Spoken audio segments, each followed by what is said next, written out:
Bueno, buenas tardes, bienvenidos y bienvenidas. Los que estén por ahí atrás, aquí hay sillas al frente, si quieren acercarse.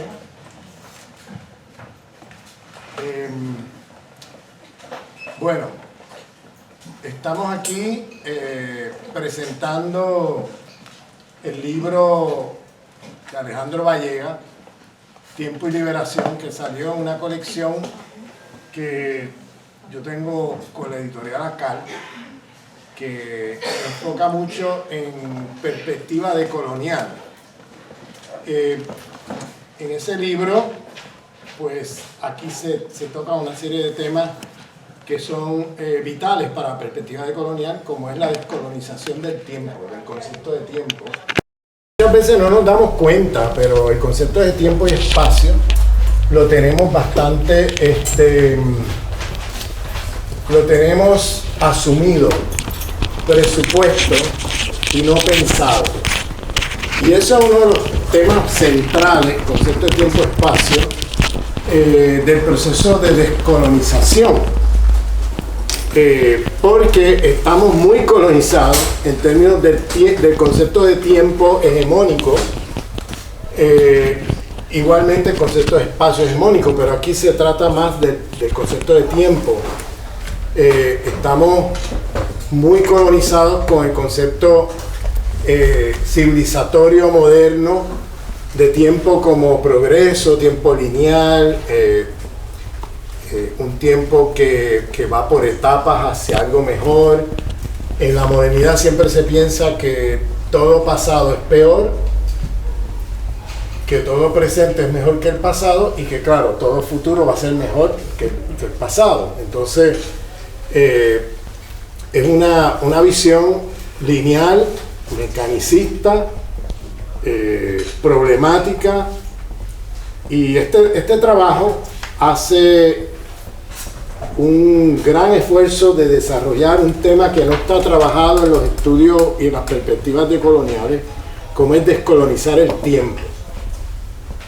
Antes de pasar la palabra a Alejandro, yo quisiera decir unas cuantas cosas que quisiera como enfatizar, porque creo que estamos viviendo momentos de mucha confusión, y quisiera como empezar por dos o tres cositas que me parecen centrales, porque originalmente me dijeron que también íbamos a presentar mi libro, pero yo no quiero darle más énfasis al trabajo, y vamos a presentar el trabajo, el libro, ambos, me lo acaban de decir hace poco, entonces yo no sabía que tocaba presentar el libro mío y el de él al mismo tiempo. Yo prefiero que pongamos más atención al libro de él que el mío. El mío está por ahí, el que lo quiera comprar. Hay dos o tres temas que quiero decir con respecto a mi libro, y es que yo intento en ese libro abordar dos debates que son en este momento creo que centrales. El primer debate es que estamos ante un imperialismo interseccional. O sea, hay un imperialismo interseccional. Es decir, un imperialismo que se ha apropiado de la teoría interseccional de manera muy perversa, para asumir la multiplicidad de opresiones, pero de manera perversa el sistema imperialista que produce patriarcado, racismo, explotación de clase, eurocentrismo, ecologicidio, o sea, todos los problemas que estamos enfrentando. Ese mismo sistema imperialista que produce esos problemas, pues perversamente a su vez financia la oposición a esos problemas que el mismo sistema genera. Entonces estamos ante un imperialismo interseccional que ahora se adelanta a los posibles desafíos que ellos van a enfrentar a través de financiar los propios movimientos sociales, políticos, etcétera, que se le van a oponer. Entonces, para financiar aquellos sectores más domesticados, aquellos sectores cuya lucha interseccional se reduce a una lucha identitaria dentro del sistema y no a una lucha antisistémica. Entonces, eso hace que, por ejemplo, ya no podemos seguir hablando de colonialidad como hablábamos hace 20 años. Porque ya si tú dices soy decolonial, hoy día se colapsa con versiones de decolonialidad que lamentablemente han sido cooptadas por el imperio. Entonces, hoy día USAID, por ejemplo, si ustedes se van a las páginas de la embajada americana en diferentes partes del mundo, incluyendo en América Latina, ustedes van a ver que el imperio está financiando movimientos feministas, movimientos LGTB, movimientos ecologistas, hasta movimientos anticapitalistas. La agenda. O sea, movimientos que se están planteando, movimientos antirracistas, el mismo imperio los está financiando. Vayan a las páginas de la embajada americana y vean debajo de USAID, y van a ver lo que se está financiando ahí. Y la agenda es muy perversa, porque es que el mismo sistema imperialista que produce esas opresiones, a su vez financia la oposición a esas opresiones. ¿Para qué? Es una cosa muy vieja, divide y vencerá. Si yo vengo y financio y le pongo pasta a los movimientos que yo sé que se dedican a luchar por unas reivindicaciones inmediatas dentro del sistema y que no se plantean ir contra el sistema, es decir, que no son antisistémicos, que son identitarios en el sentido de que yo lucho por mi identidad, por la opresión de mi grupo, por mi identidad, no me importa lo que los otros hagan y las otras opresiones, no me interesa, me interesa la mía, y yo lo que quiero es que el sistema me dé unas migajas dentro.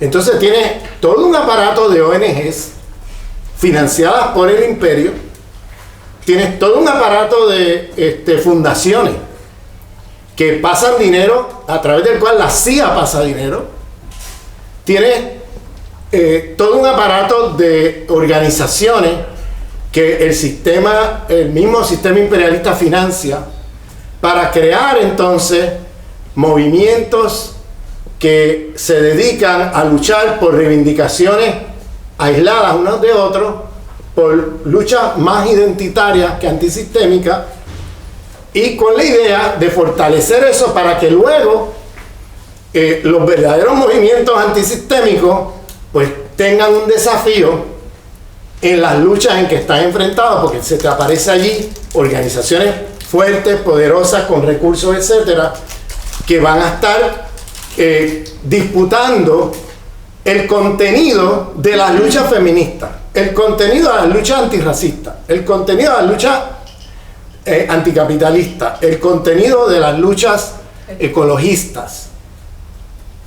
Entonces, ya no podemos seguir hablando de decolonial así nomás. Por eso el título de mi libro es De la sociología decolonial a el nuevo antiimperialismo decolonial.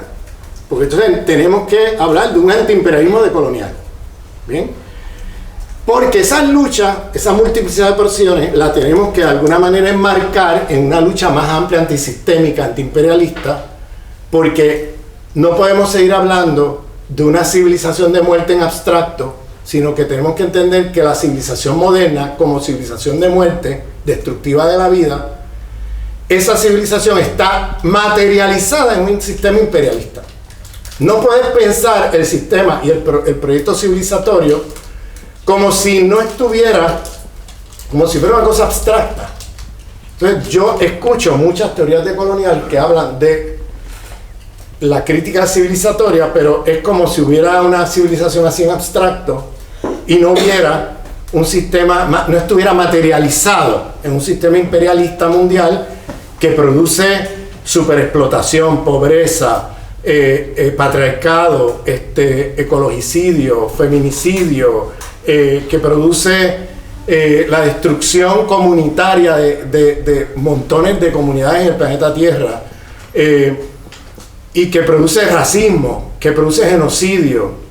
Es decir, todas esas patologías del sistema que llevan a la muerte, esas patologías están siendo contestadas desde múltiples ángulos, y lo que hace el imperialismo hoy es subsidiar a su propia oposición, a la posición que les interesa, a la posición a modo, a la posición que mejor les sirve para domesticar precisamente la oposición al sistema.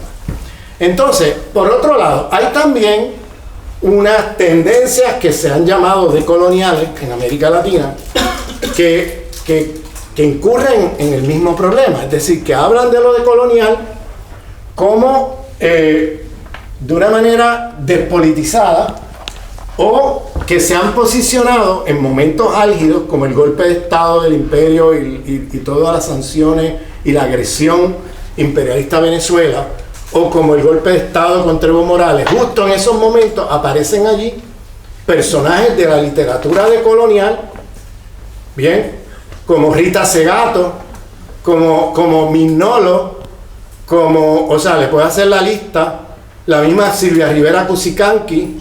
Creo que hay que nombrarlos por nombre y apellido, porque aparecen allí del lado del imperio, en momentos álgidos donde hay golpes de Estado.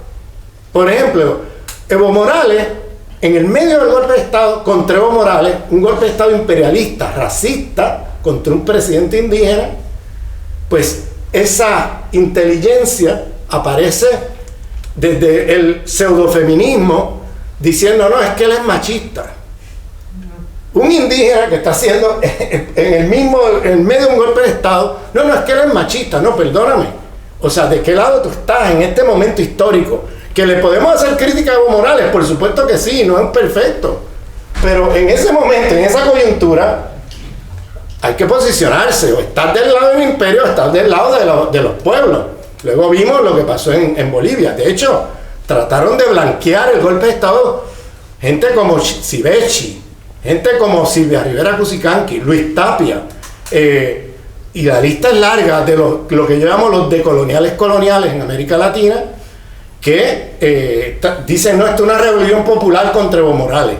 Ustedes vieron de lo que se trataba, ¿no? Las bandas fascistas de Santa Cruz, blancos criollos, que se armaron y cruzaron hasta La Paz, agrediendo a media humanidad, sobre todo los pueblos indígenas, y llegan a la presidencia con la espada y la Biblia. ¿No? ¿Se acuerdan de eso? Entonces, eso le llaman una rebelión popular. O sea, vamos, aquí hay un problema del marco categorial con que estamos trabajando. Entonces, mi libro, que lo tienen por ahí, es un intento de dar respuesta a estos dos desafíos. El desafío del imperialismo interseccional y el desafío de los decoloniales coloniales.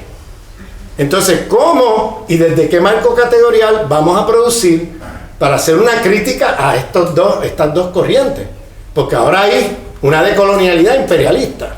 En medio de estos golpes de Estado aparecieron con documentos, todo ese grupo, con documentos firmados, repitiendo las tesis del imperio contra Venezuela. Bien, y diciendo cosas como que Guaidó es más democrático que Maduro. O sea, esa es la bancarrota del pensamiento pseudo-decolonial de América Latina, vamos. Entonces, y por otro lado tiene al imperio absorbiendo y apropiándose de todo esto, ¿no? Y financiando grupos que se llaman decolonial, pero que están recibiendo dinero del imperio precisamente porque no son radicales, porque no van contra el sistema. ¿Entiendes? Entonces, aquí hay una confusión enorme. Hace 15, 20 años atrás yo podía decir yo soy decolonial, y claro, se presuponía que cuando tú dices que tú eres decolonial, pues que tú eres antiimperialista, antipatriarcal, anticapitalista, antirracista, anticolonial, o sea, vamos, se presuponía una serie de cosas. Ahora ya no se puede presuponer que eres antiimperialista. Es un oxímoron esto de decir decolonial antiimperialista, porque se supone que si eres decolonial ya eres antiimperialista, pero hay que decirlo ahora, porque hay una corriente del imperialismo interseccional que se va a llamar decolonial, pero que son proimperiales, y hay otra corriente dentro de lo que se llama los grupos decoloniales en América Latina, que son también decoloniales coloniales, ¿no? Y que no son antiimperialistas, ni en un lado ni en el otro.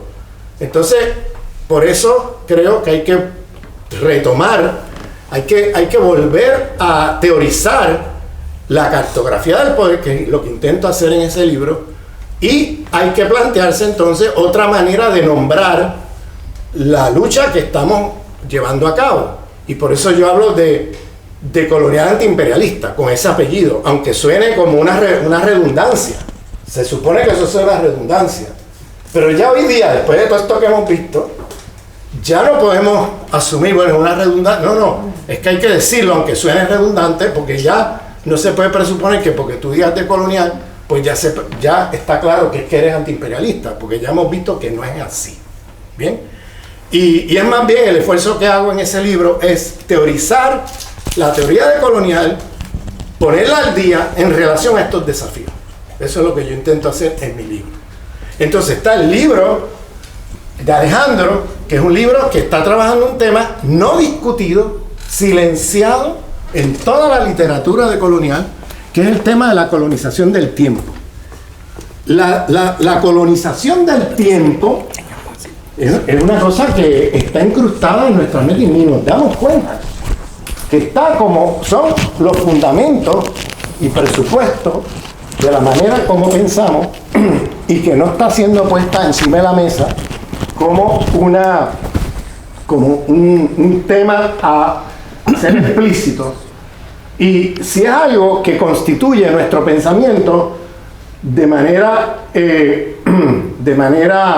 como presupuesto, no de manera explícita, pues hagámoslo explícito y tengamos una discusión de qué es el concepto de tiempo que tenemos en la cabeza y cómo podemos descolonizarnos de ese concepto de tiempo que ha sido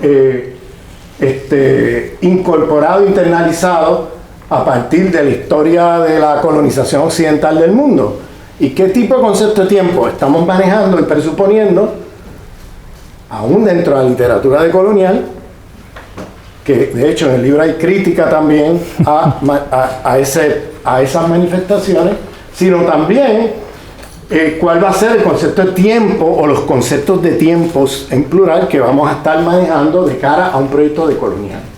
Bien, entonces paso la palabra a Alejandro y retomaremos nuevamente la discusión. Bueno, ¿y qué pasaría si en todas estas polémicas, en todas las críticas materialistas, lógicas, racionales, descubriéramos que hay otra dimensión decolonial que no podemos tocar? Porque justamente las mismas críticas han sido construidas sobre una presuposición de una temporalidad que en sí misma es una temporalidad colonial. Entonces lo que yo estoy estableciendo es la problemática de la colonialidad, de la temporalidad. Se podría hablar analógicamente de cómo se naturaliza el racismo y se hace una forma natural, una jerarquía natural. De la misma manera, hay una construcción de una conciencia histórica que se construye de una manera que pasa a ser la manera natural en que entendemos el tiempo, pero resulta que si empezamos a pensar desde una posición decolonial y más problemática, nos damos cuenta que la temporalidad en que vivimos, la suposición de la temporalidad histórica en que vivimos es ya una situación, una problemática colonialista. Y este problema de la colonialidad del tiempo, ¿no es cierto?, nos crea una serie de problemas muy serios. Por ejemplo, muchas de las críticas que yo hago, las hago en base a un hecho, que es que si estamos haciendo críticas racionales a la colonialidad y estamos viviendo al mismo tiempo una temporalidad que nos está colonizando, todas las críticas materiales van a terminar colonizándolos de nuevo. Entonces la problemática es cómo funciona eso que nosotros llamamos el movimiento natural de la historia como un sistema creado de colonialidad. Y al mismo tiempo, una vez que nos empezamos a dar cuenta de eso, ¿cómo podemos empezar a pensar desde otras temporalidades? Y eso nos parece imposible, ¿right? ¿No es cierto? Porque justamente la manera en que la colonialidad funciona es que nos da perímetros que hacen imposible imaginarnos en otros contextos y de otras maneras. Además, entonces, este problema de la temporalidad es un problema de una cierta manera de un imaginario que nos controla y que nos niega la posibilidad de imaginarnos de nuevo una manera de colonial, ¿no es cierto? ¿Y cuál es el centro de eso? El centro de eso es que, o el punto central es que si encontramos que la temporalidad, el sentido de temporalidad histórica que estamos usando es colonial, ese sentido histórico no está funcionando al nivel racional. Porque se supone que la temporalidad es una cosa que es natural y tiene un movimiento y una progresión a la cual no tenemos que pensar, porque está pasando nomás. Entonces resulta que esa es la otra problemática del libro, es ¿qué significa encontrarnos con un sentido histórico que es construido y es colonial, que no está organizado y que no funciona al nivel racional? Y en ese sentido de lo que voy a hablar es de una dimensión estética, aestética de la experiencia. Y voy a empezar a explicar un poco todo esto rápidamente, por supuesto. Pero entonces yo, con esa problemática, ¿no es cierto? Entonces yo voy a pensar esto desde una situación específica que es dos modalidades de temporalidad que existen en Latinoamérica y que se hacen aparentes en el trabajo de Aníbal Quijano, pero él es un sociólogo, entonces él menciona esto y sigue y no separa. Pero yo, siendo un filósofo, cuando leo que Quijano dice hubo una creación, un mecanismo mental que creó desde la colonialidad del poder una temporalidad histórica en la que estamos viviendo, ahí me quedé frenado, porque yo pensaba, bueno, la temporalidad es un problema filosófico, un problema que en el siglo XX se convierte en el problema central del concepto de ser, ¿no es cierto? Se convierte en un problema de temporalidad. Pero resulta que yo pensaba que estábamos pensando un ser y un movimiento que era de alguna manera natural, que no era necesariamente creado por el humano y que de alguna manera podía abrir otras maneras de pensar. Y me doy cuenta de que estaba metido al medio de la colonialidad. Entonces yo me voy para Latinoamérica y encuentro dos situaciones, y la encuentro a través de una ambigüedad que existe en, yo diría, la manera de estar siendo en Latinoamérica. O sea, no solamente la manera racional, pero la manera de las prácticas y el nivel vivencial, ¿no es cierto? El nivel vivido de ser latinoamericano y las modalidades de estar en el mundo que tenemos. Y esto yo empiezo el libro hablando de Simón Bolívar. Y la extraña cosa que dice Simón Bolívar cuando escribe la Carta de Jamaica, y le dice al gobernador inglés, le dice, nosotros vivimos como latinoamericanos en una situación muy extraña, dice, porque no somos ni indígenas ni somos españoles. Y después dice, tenemos que afirmar nuestros derechos sobre los indígenas y tenemos que eliminar a los colonizadores. En otras palabras, está hablando de una identidad latinoamericana doble, ¿no es cierto? Y al mismo tiempo un vacío existencial, porque resulta que vamos a negar la parte indígena, ¿no es cierto? Y vamos a eliminar a la parte criolla. ¿Qué es lo que queda de Latinoamérica? Es lo que está tratando de inventar una tercera manera de entenderse, que va a ser el fundamento político del pensamiento de Simón Bolívar. Pero al mismo tiempo lo que pasa es que quedamos en un vacío existencial, porque resulta, no es que uno sea uno o el otro, no somos ninguno de los dos y ninguno de los dos nos va a ayudar. Entonces, yo lo que digo en el libro es que en ese vacío, si empezamos a pensar de ese vacío hay una ambigüedad profunda, y esa ambigüedad profunda tiene que ver con dos temporalidades que aparecen en Quijano. Una temporalidad es la temporalidad que acompaña a la colonialidad del poder y del saber. Y esa problemática la desarrolla Quijano de una manera muy directa, y muchos de ustedes ya saben cómo la desarrolla, pero rápidamente lo que dice Quijano es que la colonialidad del poder y el saber es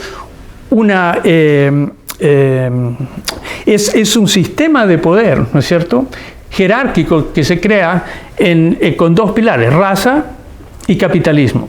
Y estos dos se mezclan para crear un nuevo orden mundial. Y el nuevo orden mundial es binario. Y quiere decir que está, digamos, la parte occidental, la parte occidental cristiana blanca, que es la parte que tiene la razón, y está el otro de esa tradición. Por supuesto, hay una serie de problemas con esto infinitas que se pueden discutir. Pero el punto aquí es que Quijano está reconociendo que, primero, la conciencia del ego cogito moderno no aparece en 1630 con Descartes, como dice Hegel, pero resulta que empieza a aparecer, a construirse desde la llegada de Colón a las Américas. Entonces resulta que se empieza a crear un mundo binario, de un centro, un yo binario y un otro. Ese yo binario toma eventualmente la forma de la razón, pero al mismo tiempo está predicado por una relación de poder que va con esa construcción, y esa relación de poder es la relación de dominación. Como dice Enrique Dussel, pasamos del ego cónquiro, de la violencia irracional del ego cónquiro, al ego cogito. Ahora, es importante pensar esto porque, por un lado, ¿no es cierto?, en esta colonialidad de poder aparece un patrón, ¿no es cierto?, de poder, y aparece racionalidad, pero no son la misma cosa. El problema es que la racionalidad empieza a funcionar de acuerdo a los parámetros de dominación, ¿no es cierto? Entonces, una disposición prereflexiva que está llevando adelante un proyecto racional específico. Y ese proyecto racional específico se problematiza de muchas maneras. Eso lo hace Nietzsche, en Occidente lo hace Martin Heidegger con lo que llama Machenschaft o maquinización, ¿no es cierto? Pero el punto es, ¿no es cierto?, que cuando aparece este patrón de poder, como lo lleva Quijano, aparece con este patrón de poder una razón específica. Y esa racionalidad específica es la racionalidad subjetiva, cuantitativa, que tiene como en su corazón un movimiento de progreso. Vamos hacia adelante, vamos hacia el futuro, y eso lo vamos a lograr dominando al otro que no es, en la separación razón y cuerpo, el otro que es el otro de la razón como cuerpo, el otro de la razón como naturaleza, el otro de la razón como el otro que no tiene razón, el otro que es la mujer, el otro que es el universo, el otro que es todo lo que está ahí para que esa razón lo pueda dominar. Y la manera de dominarlo va a ser una manera específica, como dice Cartesio, en las reglas para la dirección del pensamiento. Él dice, lo que tenemos que hacer es un pensamiento que sea análogo a la matemática y que pueda guiarnos en la manera de conducir y entender todo el ser, digamos, ¿no es cierto? Y de nuevo, estoy hablando de manera muy general y esto es muy problemático, lo estoy diciendo, y seguramente tendríamos una pelea gigantesca con los que estudian Descartes, con los que estudian todo, ¿no es cierto? Pero de todas maneras, el punto es, ¿no es cierto?, que ahí se crea una conciencia específica, que es el ego cogito, y se crea una racionalidad de dominación egológica, porque todo se construye alrededor de ese ego. Y alrededor de ese ego lo que aparece es el otro como la cosa, la cosificación, la cosa que se va a crear, dominar a través del cálculo, y además aparece en relación a eso la tecnología. Y eso es muy complicado, ¿no es cierto? Porque la tecnología depende tanto económicamente, ¿no es cierto?, de ese momento de dominación, que aunque la tecnología no sea necesariamente una cosa negativa, resulta que en su dependencia de estos sistemas es muy problemática. Y no sé qué quiere decir la tecnología sin el capitalismo y sin ese racismo que acompaña al capitalismo. Bueno, toda esa historia para decir que eso crea un yo que en un cierto momento se reconoce, ¿no es cierto?, como la forma más avanzada de lo que sería un ser humano. Y en ese momento hay una operación, hay una operación mental, dice Quijano, que crea un nuevo sentido histórico del tiempo. Ese nuevo sentido histórico del tiempo es el que tenemos nosotros, que es, estamos en el presente, está el pasado y está el futuro. El presente les pertenece a los más avanzados, ¿no es cierto? A la tecnología occidental, al cálculo, ¿no es cierto? ¿A quién le pertenece el futuro? Por supuesto, a la gente que es más a los adelantados, a los adelantados que en esa manera de pensar, porque son los más avanzados, son los únicos a los cuales le podemos tener fe para que se desarrolle el futuro. Entonces resulta que el futuro también le pertenece a esa forma de pensamiento. Y el pasado es muy interesante, porque el pasado queda como un sujeto a un extractivismo, que es el pasado que me sirve para llevar adelante esta teoría y este proyecto de progreso, lo voy a usar, y el resto no tiene ningún sentido. Pero el problema con esto es que cuando se crea esta temporalidad, se crea una doble temporalidad, porque resulta que todos los otros conocimientos simultáneos y que están pasando al mismo tiempo, se resulta que se entienden como conocimientos en el pasado. Entonces resulta que todos los pueblos originarios, todos los conocimientos que no son esa racionalidad, quedan desplazados y quedan ahora mismo en el pasado. Y el ejemplo de esto que yo siempre les doy es que es muy curioso. Yo, porque vengo de Latinoamérica, ¿no es cierto? Yo primero nací en el tercer mundo. Y ya estábamos atrasados, aunque estuviéramos en el mundo y tiempo simultáneo del occidente. Y después resulta que ahora vengo de lo que llaman, lo que sería naciones que se están moviendo hacia el progreso, ¿no es cierto? Emerging nations, emergentes, ¿no es cierto? O sea, todavía no hemos llegado. No, y no vamos a llegar nunca, como dice Fanon, no, vamos a estar siempre atrasados, no vamos a llegar nunca, ¿no es cierto? Y eso es lo que está diciendo Quijano. Entonces, esa construcción de una teoría histórica de progreso que se determina a través de esas modalidades de pensamiento específicas, ¿no es cierto?, capturan la realidad. Y es la realidad en que vivimos, temporada en que vivimos, y la tomamos como un hecho, ¿no es cierto? Yo si voy a la universidad, quiero ir para graduarme con una cosa que me va a llevar más adelante para progresar. Todo lo que hacemos es progresar, incluyendo cómo nos casamos y las mismas configuraciones del amor. Mucho de eso tiene que ver con las proyecciones que estamos haciendo hacia el futuro. Entonces lo interesante de esto es que estamos siempre trabajando y elaborando nuestros conceptos y nuestras maneras de entendimiento racional bajo un movimiento, una dinámica que no es racional, que es prereflexiva y que nos está organizando en esa teoría de progreso y racionalismo, de todas maneras. Así que vamos en el barco, ¿no? Y estamos metidos y aunque nos queramos salir, ahí nos vamos moviendo. Por supuesto que esto les tendría que dar algún tipo de un ataque de nervio o claustrofobia, cual cosa, porque parece que estamos metidos en eso y no vamos a poder salir. Bueno. Quijano tiene otro ensayo donde habla de otra temporalidad y él dice, bueno, en Latinoamérica lo que pasa es que el desarrollo de la modernidad que pasa en Latinoamérica y en Europa al mismo tiempo, entre otras cosas, ese desarrollo de la modernidad toma una forma muy rara, dice, porque en Europa esa modernidad sufre una transformación material, ¿no es cierto? Y se transforma en un proyecto industrial, ¿no es cierto?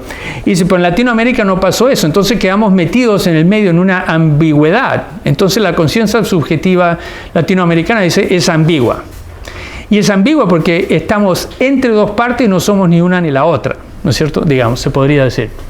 ¿Y cómo funciona esto? Él da el ejemplo de la manera de pensar de José Carlos Mariátegui, un gran marxista, como ustedes saben, digamos, es la forma análoga a Gramsci en Europa, en el marxismo latinoamericano.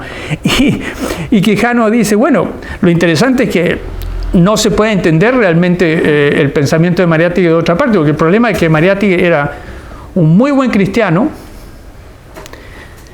un super marxista y un nietzscheano. Y dice, y ustedes pongan esos tres juntos y traten de explicarme cómo esas tres maneras de entender el mundo van a coexistir, ¿no es cierto? Obviamente una persona en la teoría lineal tradicional occidental va a decir, bueno, este tipo no sabe leer, no leyó historia, no entendió lo que pasó cuando murió Dios, no entendió la teoría de Marx, ¿no es cierto? No entiende que estas cosas no pueden ir juntas. Y Quijano dice, sí, pero lo que pasa es que en Latinoamérica, y esto es interesante, dice, hay otra historia del tiempo y a otro sentido de historia. ¿Y qué es lo que quiere decir él? Lo que él quiere decir es que esas cosas que se supone que quedaron en el pasado, en el sistema lineal de la colonialidad del tiempo, resulta que están todas vigentes y constituyen otro tipo de conciencia en Latinoamérica. Entonces, en vez de tener el movimiento vertical, horizontal del progreso, Quijano dice, tenemos eso, pero sobre eso tenemos una experiencia que es vertical, a donde todos esos pasados están aún vigentes y están pasando al mismo tiempo. ¿Qué quiere decir eso? Es una locura, ¿no es cierto? Porque estamos hablando literalmente de una simultaneidad, una temporalidad y una conciencia que está viviendo en sentidos de ser, que se supone que son distintos y que se deberían excluir y están pasando al mismo tiempo, ¿no es cierto? Y entonces ahí se abre otro tipo de temporalidad y otro tipo de posibilidad de pensamiento. ¿Por qué? Porque si ustedes piensan, lo que se constituye con la colonialidad del tiempo, ¿no es cierto? Es un yo único, es un sistema binario, yo y el otro, ¿no es cierto? Un sistema de exclusión. Bueno, el momento que ese horizonte se hace vertical, resulta que el sistema binario no funciona, porque ese sistema binario, lo que queda afuera está adentro y está funcionando activamente, ¿no es cierto? El yo exclusivo no es un yo exclusivo, porque resulta que están todas esas otras maneras de pensar y de constituirse como conciencia, ¿no es cierto? Entonces, una conciencia que pasa en una especie de explosión y diseminación, ¿no es cierto? Para usar la palabra de Derrida, ¿no? Diseminación, ¿no es cierto? Y eso constituye otra posibilidad de pensamiento, un pensamiento que va a ser pluriversal, no binario, y no va a ser más egológico, pero se va a convertir en un pensamiento ecológico por el hecho de que resulta que todas esas otras maneras de relación van a ser vigentes a las maneras en que estamos construyendo pensamientos.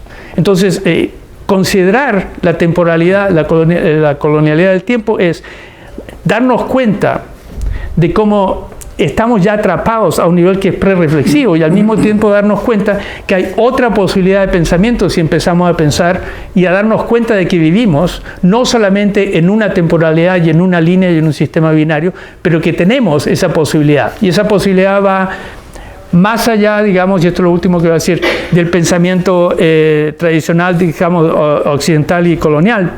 Porque lo que pasa es que lo que entra ahí, ¿no es cierto?, es lo que la razón excluyó. Entonces se convierte en un pensamiento aestético en el sentido de estesis de los griegos, ¿no es cierto? Y los griegos dicen, la estesis es parte de la manera en que se constituyen los conocimientos, no es una cosa que no sea parte del conocimiento, ¿cierto? Entonces ya estamos en una interrupción o una violación de la idea el yo racional y el cuerpo, el yo ya racional y el otro, ¿no es cierto? Y estamos en un sistema relacional. Y ese sistema relacional va a tener que ver entonces cómo vamos a constituir los conocimientos, ¿no es cierto?, a través de maneras de pensar que van a trabajar en manera relacional con lo afectivo, con lo emotivo, con la corporealidad. Y la corporealidad no como el pensamiento que se encuentra en un cuerpo, pero como un cuerpo que se está desarrollando en esa relacionalidad y que está pasando y se está constituyendo en esa diferencia todo el tiempo. Es un cuerpo dinámico y vivo, no es un cuerpo estático y esencial, ¿no es cierto? Y además en un sistema memorial, en el sentido de que el problema de la historia no es hecho histórico que queda en el pasado de los pedazos que podemos tomar, pero la conciencia histórica, y esta es una cosa que ya viene de Heidegger y Hans-Georg Gadamer reconoce muy bien, que es la conciencia histórica, al final, tiene que ver con el cuerpo, lo vivido, esa memoria que nosotros llevamos en los huesos y en la piel, que no se escribe en ninguna parte, pero está justamente vigente y nos está organizando cuando nos estamos organizando como cuerpos. Y la última cosa que se puede agregar a eso, yo diría, es la dimensión onírica. La posibilidad de la imaginación y del sueño, de la transformación. Y eso es una cosa que aparece muy bien trabajada, por ejemplo, en el trabajo de Gloria Anzaldúa.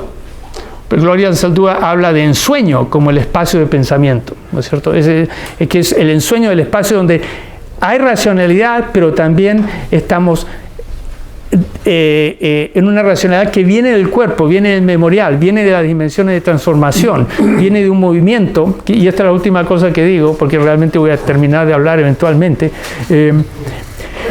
Viene de un movimiento, ¿no es cierto? Ocurre en un movimiento que vamos a encontrar en el lenguaje. Y esto es una cosa fantástica que ya viene de Merleau-Ponty. Merleau-Ponty dice, el conocimiento pasa a través de un nexo específico que es el cuerpo, viene del cuerpo. Pero ese conocimiento que viene del cuerpo, dice, está sublimado en el lenguaje. O sea, el lenguaje no es un mecanismo y una facultad que va a describir las cosas y las va a dominar, sino que es otra expresión de la corporeidad y ese sistema vivencial y ese espacio de conocimiento mucho más grande que se abre con las temporalidades simultáneas. Y eso es lo que he estado trabajando y espero que abra caminos para que podamos pensar juntos desde lo vivencial, desde nuestro ser concreto.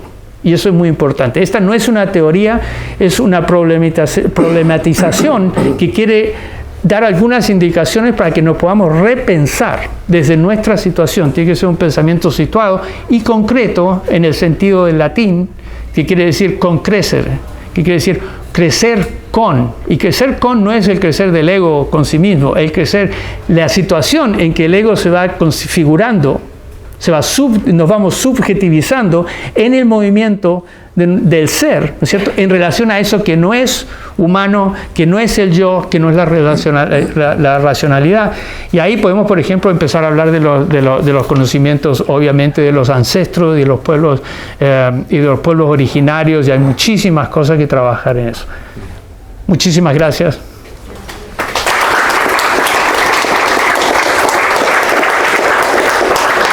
Bueno, vamos a abrir la sala a discusión o preguntas, comentarios. Si alguien quiere decir algo.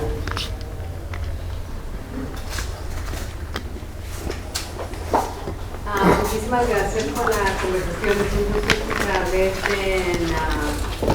no se iba a decir en español, pero no sé si español sea la palabra correcta. Pero Alejandro, quería hacerte una preguntita de lo que acabas de decir acerca del lenguaje. Y te entiendo, el lenguaje está en movimiento, pasa por el cuerpo. ¿Al lenguaje que te refieres es el lenguaje del texto, del alfabeto, o aquel que es lenguaje? Sí, muy bonita, gracias. Antes de seguir, quiero aclarar que la compañera dice ese comentario de que estamos hablando en español y que le alegra que hablemos en español porque tenemos este curso que estamos haciendo en inglés. ¿Bien? Sí, sí, exacto. La compañera es colombiana. Sí. Y Sí. la compañera está diciendo eso no como una ofensa a los catalanes aquí. Yo tengo que aclarar Muy buen esto, punto. compañera, porque parece que no te acabas de dar cuenta que tú no estás en España, estás En catalán. Entonces no estamos hablando español porque el español es tan colonial como el inglés. Si supiéramos hablar catalán, estaríamos hablando en catalán. Bien, que conste. Gracias. Aprendí eso de ti, por eso me compliqué, ya no sé. Y entonces, bueno, el lenguaje. Yo estoy entendiendo el lenguaje obviamente como otra ambigüedad, y es la ambigüedad entre el lenguaje escrito y sus reglas y el decir, el hablar.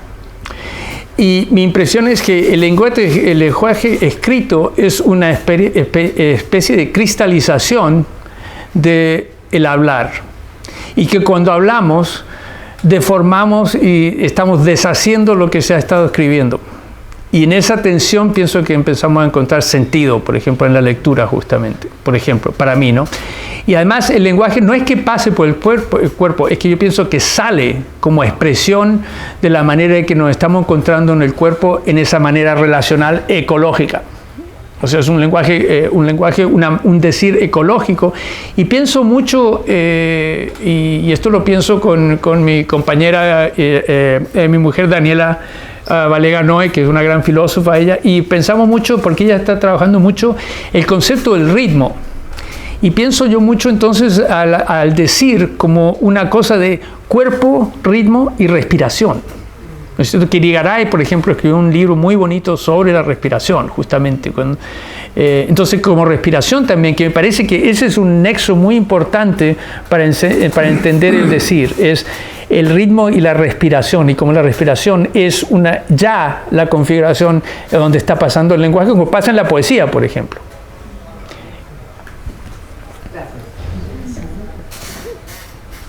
Sí. Bueno, muchas gracias también por la charla, por la continuación. Y yo tengo una duda, porque estaba pensando, como escuchándote, que puedo entender muy bien como esa pluriversalidad o esa forma paralela de habitar diferentes temporalidades, porque también soy mexicana, entonces conozco la realidad latinoamericana, pero yo vivo en Austria. Y entonces estaba pensando como si quisiera explicar esto a mis alumnos, o si quisiera como hablar lo que pasa en ese momento, o sea, cuando no hay esa experiencia, cuando no hay esa, en otras geografías, en geografías del norte, ¿no? ¿Cómo se puede transmitir este concepto para que sea un concepto también transformador pues para decolonizar en ese espacio, ¿no? Su percepción del tiempo, digamos. ¿Sabes? Había un chiste muy cruel. Yo viví por años en Austria también, ¿no? Hice mi doctorado en la Universidad de Viena, y había un chiste muy cruel, que era que los austriacos son gente que viene del este, que se olvidó de sus abuelos. Y yo pienso que una manera de hacerlo es recordarle que no son austriacos que vienen del este. O sea, el problema, vamos demasiado rápido con las identidades. Y esa velocidad no nos deja pararnos y darnos cuenta que esas identidades están siendo construidas en espacios pluriversales. O sea, es una mitología que tenemos una identidad, y una mitología muy importante, y usamos un lenguaje que va a insistir en esa mitología. Pero resulta que si empezamos a ver y a pensar, sencillamente no funciona así. Entonces yo creo que entonces la dimensión memorial, el imaginario, yo pienso que si empezamos a mirar eso y cómo eso funciona en nuestras vidas, ¿no es cierto? Empezamos a ver que las cosas no cuajan, no se meten justamente de esa manera a hacer una sola identidad. Y esa es la manera de que yo lo pienso, ¿no? Con mis estudiantes lo que hago es parar y decir, ustedes díganme, ¿realmente tienen solamente una identidad? ¿Se identifican solamente? Y obviamente eso es mucho más fácil en Estados Unidos, ¿no? Porque en Estados Unidos todos dicen que viene de tres partes, aunque todos están convencidos, ¿no es cierto?, que porque son el imperio, están muy contentos de venir de otras partes porque de todas maneras son uno que controla todo, ¿no? Pero ¿qué otra mitología? Pero entonces, el tema es que yo pienso que, y esto es un tema que hace muy bien María Lugones, que si empezamos a ver, nos damos cuenta de que no somos esa identidad única y no funcionamos de acuerdo al sistema binario. Yo creo que hay posibilidades, pero nos tenemos que dar el tiempo de hacer eso. Y eso es muy difícil porque, como dice Achille Mbembe en el libro de Necropolítica, ¿no? Resulta que no tenemos tiempo para hacer eso, porque si me paro a hacer eso no voy a tener trabajo directamente. O sea, voy a perder todo el tiempo, digamos, ¿no? Sí. Gracias, muy buena pregunta. Sí, Daniela. Quería hacer un énfasis que no es hecho que tenemos que pensar o aprender a pensar una temporalidad plurima, pero de reconocerla, que ya está la temporalidad plurima. Y si vamos fuera un poco de todos los hechos humanos, tenemos huesos, ¿sí? Tenemos un cuerpo que tiene una temporalidad. Todos nacimos, todos morimos, ¿no? Hay también dimensiones que tienen que ver con no sé, temporalidades ecológicas, ¿no? Así, siempre ya estamos plurimos. Sí. Sí, muy bueno. Esa es parte de la respuesta a tu pregunta. Sí. Muy bien, sí. Gracias, sí, absolutamente. ¿Allá? Sí, yo quería preguntar. ¿Te puedo pedir que te pares? Sí, claro. Gracias. Ahora que mencionaste lo de la respiración, los ritmos, yo quería preguntar, Alejandro, ¿podrías hablar un poco sobre el papel del trabajo en la incorporación de estas temporalidades? Porque supongo que de alguna manera lo que se está pensando es que en el mismo proceso de la actividad es donde esta temporalidad tiene, digamos, realidad o se realiza. Entonces supongo que dependiendo de la matriz técnica y de las formas de producción en las que se está inserto, se manifiestan distintas temporalidades. ¿Cuál es tu opinión acerca del papel del trabajo en esto? No, pienso que tienes razón. Y justamente, ¿sabes? Cuando Quijano da el ejemplo, como sabes porque tú leíste el ensayo, ¿no? Cuando Quijano da el ejemplo de las temporalidades simultáneas, él lo que usa es un ejemplo que viene de José Carlos Mariátegui de los 7 ensayos sobre la situación en Perú de 1927. Y él dice, bueno, lo que pasa es que en Latinoamérica los sistemas económicos que se supone que quedaron detrás para llegar al sistema económico contemporáneo, ¿no es cierto? Dice, esos sistemas económicos están vigentes. Entonces le está hablando de sistemas de producción que llevan con sí mismos producciones de conocimiento y temporalidades específicas que están una sobre la otra y que se están conectando y también creando tensiones, porque ese es un punto muy importante. Estas temporalidades simultáneas no son simétricas, sino que son asimétricas. Y eso es algo que me dijo hace muchos años Enrique Dussel, cuando estábamos en México, y yo le estaba hablando de esto, y le digo, las temporalidades simultáneas, y me dice, mejor que sean asimétricas. Y lo entendí, porque si no, habríamos quedado en lo mismo, habríamos quedado en una incorporación, a lo mejor una especie de síntesis hegeliana de tiempos diversos, o una hibridad que aceptaría todo, pero que no tendría la tensión de lo distinto, ¿no es cierto? Entonces, para decir eso. Ahora, lo que pienso es que ese trabajo es el trabajo que tienen que hacer ustedes, en el sentido de que, como decía, estoy indicando una problemática que se tiene que encontrar en situaciones específicas. Entonces, ese problema de la temporalidad y cómo ocurre en el sentido de colonial, tiene una cosa que tiene que empezar de cómo estamos así con los pies en la tierra y trabajando. O sea, la pregunta sería, ¿de qué estamos hablando? Por ejemplo, estamos hablando de las comunidades de los zapatistas en Chiapas. Yo tuve una estudiante por un tiempo que ella vivía 6 meses del año en Oregon y 6 meses del año con los zapatistas. Y ella estaba estudiando la producción de la comida y cómo se distribuía la comida.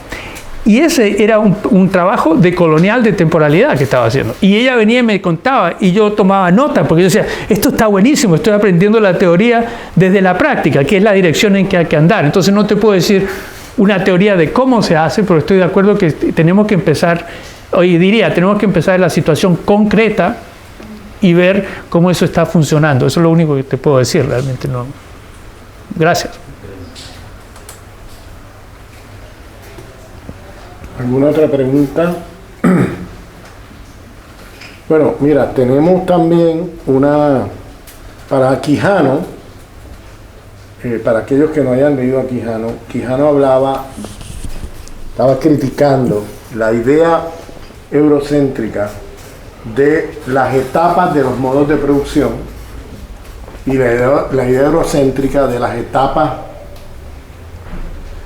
de la temporalidad de Occidente. Del progreso. De Exacto. La idea de que vamos de la antigüedad al mundo de la Edad Media a la modernidad.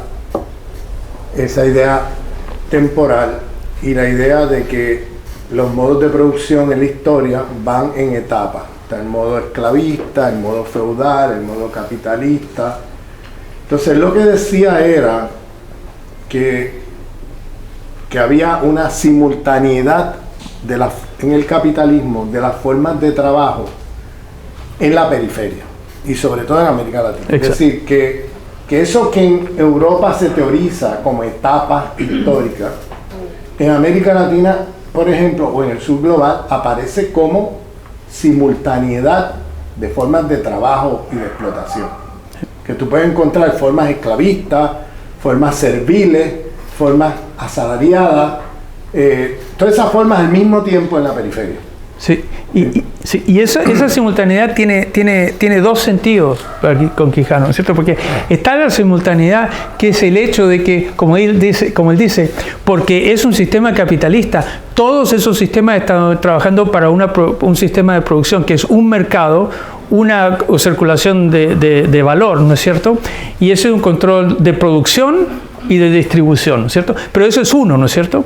Pero por el otro lado, lo que empieza a salir es que resulta que esa misma simultaneidad se puede reconocer como otras temporalidades que van a interrumpir esa suposición de una sola temporalidad que va junta con la reducción de esas modalidades de producción a un solo sistema de producción, ¿no es cierto? Así sí, que está el doble sentido. En el caso del sistema capitalista, el sistema capitalista opera con una multiplicidad de formas de trabajo, claro, que todas van dirigidas a la acumulación de capital, pero que esas formas de trabajo no constituyen modos de producción previos o precapitalistas que se van evolucionando en etapas.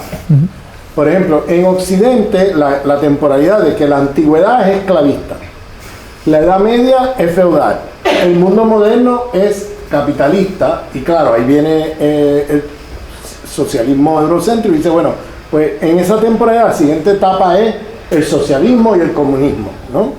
Y entonces lo que Quijano estaba llamando la atención es que y por ejemplo en Marx la acumulación de capital va de la forma despótica del capital, que es lo que se llama la acumulación originaria, entonces a la acumulación ampliada del capital. Entonces lo que dice Quijano es que, por ejemplo, eso que en Occidente se pensó como una etapa inicial del capitalismo, como es la forma despótica del capital de la acumulación originaria, está presente simultáneamente con la forma ampliada de acumulación de capital en el mundo periférico y sobre todo en América Latina. Entonces él dice que todo eso no fue una etapa del capital, sino que es parte constitutiva de cómo funciona el capitalismo en la periferia. Sí. Entonces, por tanto, la temporalidad cambia porque ya no es que vas de la acumulación originaria a otras formas de acumulación, sino que la acumulación originaria está todos los días ahí en América Latina porque tiene formas despóticas de explotación del trabajo que ocurren simultáneamente con las formas asalariadas y con otras formas. Sí. Y cada una de esas son formas de estar y de ser, no son solamente, no es que yo tengo una identidad y voy a trabajar, sino que ese trabajo está constituyendo una realidad y una manera de estar, y si hay una temporalidad específica, ¿no? Entonces ahí está la simultaneidad. Y fíjate que lo increíble de esto es que porque Quijano va con este punto y dice, bueno, nosotros los sociólogos, dice, estamos trabajando en los 70 de esto y no podíamos llegar a la cosa, dice. Y claro, dice, y fue García Márquez con 100 años de soledad que articuló la simultaneidad de la temporalidad. Sí, porque claro, él habla de la heterogeneidad histórico-estructural. Exacto. Para nombrar la metodología que él está usando, a diferencia del método dialéctico marxista, etcétera, sí. Que veía una evolución de modos de producción en el tiempo. Sí. Entonces él hablaba de una heterogeneidad, o sea que hay multiplicidad, sí, al mismo tiempo histórica, que es histórica y es estructural al mismo tiempo. O sea, sí, hay múltiples jerarquías de formas de trabajo y de explotación que están operando al mismo tiempo, simultáneamente. Y entonces eso plantea un desafío, creo yo, a cómo piensas la lucha antisistémica. Por ejemplo, el hecho en el mito de que todos vamos a llegar a ser industriales. Ustedes ven la fotografía de Salgado, no sé, el fotógrafo, en las minas de Brasil. Por favor, realmente vamos a creer que esa gente va a tener un auto y va a vivir en Bahía, ¿no? Pero resulta que ese mito funciona para esconder la desigualdad y la violencia, ¿no es cierto? Porque resulta que es una promesa, ¿no es cierto? Y esa es parte de lo que dice Quijano también en el sentido de que él dice, lo que hizo García Márquez, lo que hizo Alejo Carpentier, lo que hace Argueda es que ellos logran tocar, ¿no es cierto?, una dimensión que es una dimensión mitológica y cosmológica del sentido de ser. Entonces ahí estamos ya yendo una vez más hacia los pensamientos originarios, de los pueblos originarios, ¿no es cierto? Porque abre una nueva dimensión de cómo pensarnos en esas condiciones que ya no van a requerir que haga ese trabajo y que me identifique en ese trabajo como la posibilidad de llegar al futuro, sino que se delinking en la palabra, se separa, se deshace la promesa y la continuidad temporal, la temporalidad. Hay una desconexión, y en esa desconexión se crea la posibilidad de empezar a pensar otras temporalidades y otras maneras de ser y estar, ¿no es cierto? Me parece.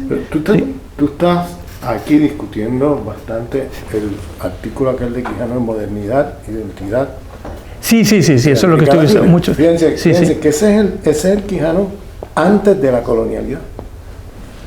No sé si estás consciente de eso. Sí. Ese es el Quijano que todavía no ha hablado de la colonialidad. Bien.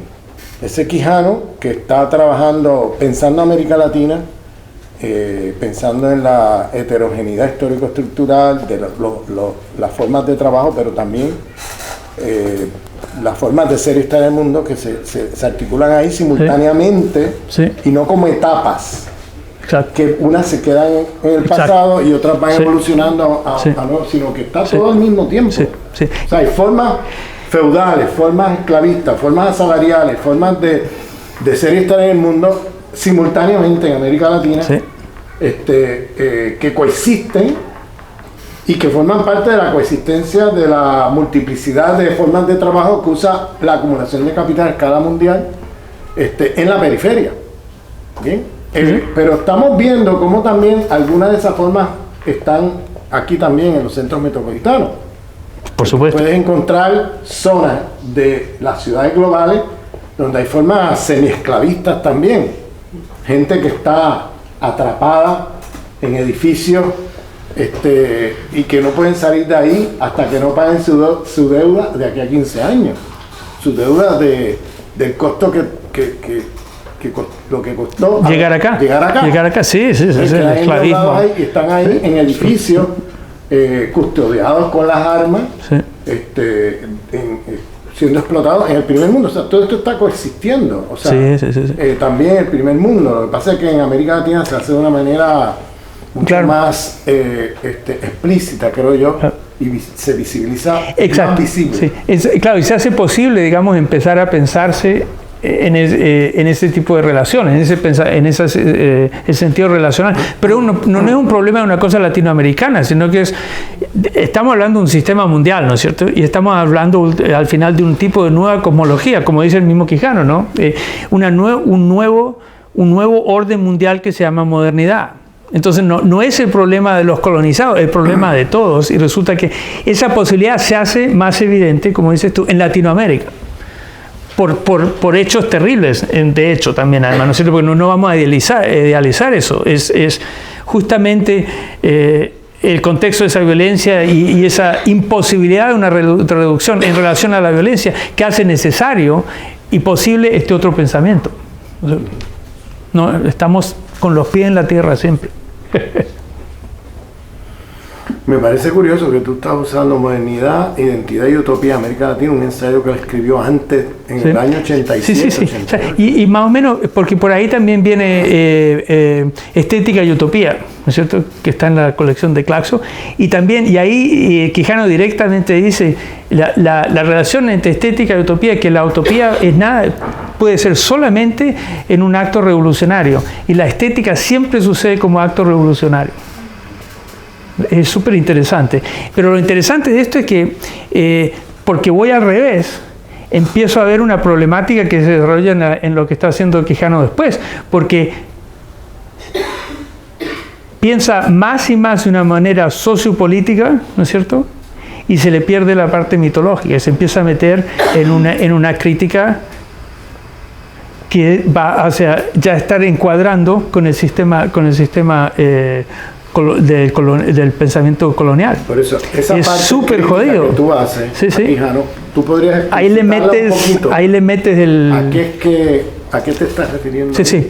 Esa crítica está ahí. Les voy a dar un ejemplo, y el ejemplo es muy simple. Cuando Quijano, en el ensayo que estamos hablando, cuando Quijano se pone a hablar de la reducción que sucede en lo que se va a construir como Latinoamérica, ¿no es cierto? Dice, ¿qué es lo que se coloniza, ¿no es cierto? Y dice, ¿no es cierto?, digamos, la vida, lo que se está haciendo, cómo se está viviendo, dice, en fin, dice, los imaginarios, ¿no es cierto?, los sistemas simbólicos, dice, en fin, la cultura. La cultura se puede leer adentro del pensamiento sociopolítico, económico, histórico, crítico que está usando Quijano. Los imaginarios no son solamente eso. Empezamos a hablar de imaginario, nos tenemos que meter al nivel estético de nuevo. Entonces Quijano está abriendo un problema que no puede llegar a pensar, ¿no es cierto? Y el problema es que esa parte de lo que falta ahí es justamente esa parte estética, esa parte en que la razón y el análisis materialista de la razón no es suficiente para empezar a entenderse, porque resulta que se requiere todo ese nivel vivencial ecológico que estamos encontrando ahora nosotros, justamente por suerte en Latinoamérica, cuando empiezan a reaparecer, hace 20 años atrás empiezan a reaparecer los pueblos originarios que se suponía que no existían, y se convierten yo pienso, en movimientos políticos reales y inspiraciones, justamente porque pueden integrar esa fuerza estética, mitológica, ese sentido de temporalidad mucho más profundo en movimientos que ya van más allá del análisis marxista, ¿no es cierto? Entonces ahí yo veo una posibilidad también que se abre. ¿Por qué tú crees que después Quijano, cuando entra más en la literatura de la colonialidad, como que se cierra eso que abrió anteriormente? Sí, la verdad que no sé. La parte utópica, la parte... Sí. Y por decirlo, ahí hay una cosa muy complicada, porque al final de los 50, ¿no es cierto?, existe ese famoso panel donde está Quijano, que era la punta de los sociólogos, y le hacen la crítica a Arguedas, sobre el libro Arguedas, y le dicen a Arguedas que no sabía lo que estaba haciendo. Directamente le dicen, mira, tú no entiendes lo que estaba haciendo, y es una traición a los movimientos marxistas lo que estaba haciendo. Directamente le dicen eso, ¿no es cierto? Y Arguedas ahí queda destruido, ¿no es cierto? Y resulta que Quijano sabe eso. Entonces es una cosa muy complicada eso, porque el chiste que sale en Perú en ese momento, el chiste era este: la próxima vez vamos a hacer una cosa donde los pintores y los escritores van a llevar al tribunal a un sociólogo y le van a decir por qué no entiende la vida. O sea, el inverso. Pero hay una violencia epistémica muy fuerte que Quijano escondió, se la comió, y no sé. Pero eso es una parte.